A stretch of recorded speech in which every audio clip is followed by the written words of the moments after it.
वो कहते हैं ना, चौबे बनने को निकले थे छब्बे, दुबे बन के आए। यही हाल हमारे हिमाचल के मुख्यमंत्री श्रीमान सुखविंदर सिंह सुक्खू जी का।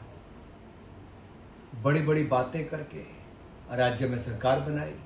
अपने हवाबाज हाईकमान के दो बड़े नेताओं ने आके 10 गारंटियां दी, एक भी पूरी श्रीमान सुक्खू जी ने नहीं की। उल्टा हिमाचल की जनता से दूसरे महीने ही उनकी जेब से और पैसा निकालने का काम एक कांग्रेस के हाथ ने किया था।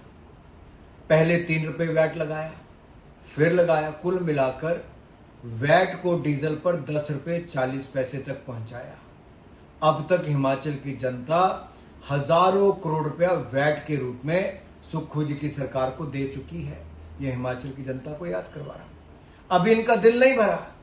अब 5 रुपया सेस पेट्रोल और डीजल पर पूरी तैयारी लगाने की श्रीमान सुक्खू जी की है। जब मैंने कल ये बात उठाई तो बहुत दर्द हुआ और कहा नहीं नहीं, अभी तो हमने बिल पास कराया है, अभी कानून नहीं बनाया है। अरे जब आप ये सोच आपके दिमाग में आ गई तो आप तो टैक्स लगा के ही छोड़ोगे। ये दबाव हमने पहले बनाया था जब आप टॉयलेट सीट टैक्स लगाने की बात करते थे, वो भी आपने वापस किया। अब भी हम दबाव बनाएंगे। 5 रुपया सेस हिमाचल की आम जनता पर आपको नहीं लगाने देंगे। हिमाचल की जनता की गाड़ी कमाई को आपको नहीं खाने देंगे।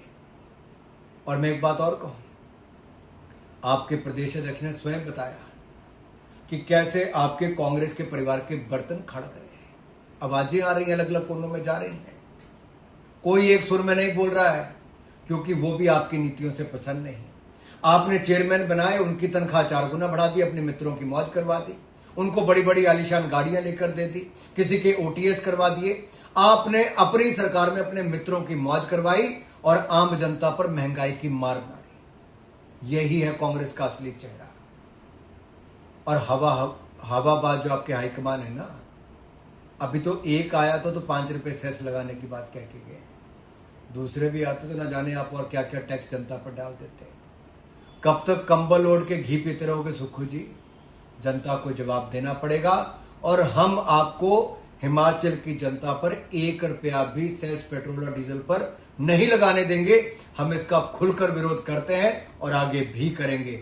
और आपको भी 10 गारंटियां पूरी करनी चाहिए। और जो दाम बढ़ाने का कोशिश कर रहे हैं और ये लॉजिक देते हो आप कि ये तो केवल पेट्रोल पंप विक्रेताओं पर होगा, व्यापारियों पर होगा। अरे क्या बाहर के राज्यों के आके लोग पेट्रोल डीजल खरीदेंगे? हिमाचल का किसान, हिमाचल का ट्रक ऑपरेटर, हिमाचल का टैक्सी ऑपरेटर, हिमाचल का दुकानदार, व्यापारी, आम जनता यही खरीदेगा, इन पर बोझ पड़ेगा। और अगर वित्त की समझ नहीं है और 1 लाख करोड़ में अगर आपने राज्यों को कर्ज में डुबा दिया तो अपनी ही सरकार में वित्त मंत्रालय किसी और को क्यों नहीं देते सुक्खू जी? क्यों कर्जे में हिमाचल को डुबा रहे हो? क्यों हिमाचल का सत्यानाश कर रहे हो?